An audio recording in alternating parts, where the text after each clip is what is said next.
মধ্যপ্রাচ্যের রক্তক্ষয়ী যুদ্ধ বন্ধে জরুরি ও কার্যকর পদক্ষেপ নেওয়ার আহ্বান জানিয়েছেন শান্তিতে নোবেল বিজয়ী অধ্যাপক ডক্টর মোহাম্মদ ইউনূস। বুধবার ইউনূস সেন্টারের মাধ্যমে দেওয়া এক বিবৃতিতে তিনি বলেন, বিশ্ব আজ মানবতার এক কঠিন পরীক্ষার মুখোমুখি। চলমান এই সংঘাতে প্রতিনিয়ত প্রাণ হারাচ্ছে নিরীহ মানুষ, বিশেষ করে শিশুরা। ধ্বংস হচ্ছে ঘরবাড়ি, হাসপাতাল ও শিক্ষা প্রতিষ্ঠান, আর উপেক্ষিত হচ্ছে মানুষের মৌলিক অধিকার।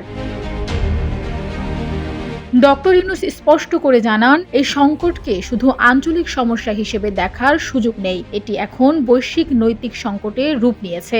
যুদ্ধের প্রভাব শুধু যুদ্ধক্ষেত্রেই সীমাবদ্ধ নয়, বরং তা বিশ্বব্যাপী অর্থনীতি ও স্থিতিশীলতাকে নড়িয়ে দিচ্ছে।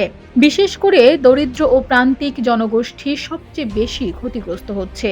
তাদের জীবন আরও অনিশ্চয়তার দিকে ঠেলে দিচ্ছে। তিনি জোর দিয়ে বলেন, বর্তমান পরিস্থিতিতে সামরিক উত্তেজনা নয়, বরং কূটনৈতিক সংলাপই হতে পারে একমাত্র কার্যকর সমাধান।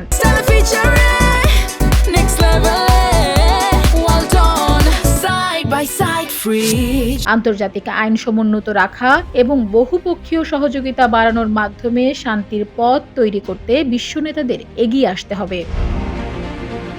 তার ভাষায়, আমাদের যুদ্ধ নয়, শান্তিকে বেছে নিতে হবে। হামলা নয়, সংলাপকে বেছে নিতে হবে। বিভাজন নয়, ঐক্যকে বেছে নিতে হবে। উল্লেখ্য, গত ২৮ ফেব্রুয়ারি শুরু হওয়া ২০২৬ সালে ইরান ইসরায়েলের সংঘাতের উত্তেজনা বৃদ্ধির ৩৯ দিনের সংঘাতের পর মার্কিন প্রেসিডেন্ট ডোনাল্ড ট্রাম্প ২ সপ্তাহের যুদ্ধবিরতি ঘোষণা করেছেন। আর সেই প্রেক্ষাপটে স্থায়ী শান্তির এই জোরালো আহ্বান জানিয়েছেন doctor Yunus. Desk report, Bangladesh bulletin.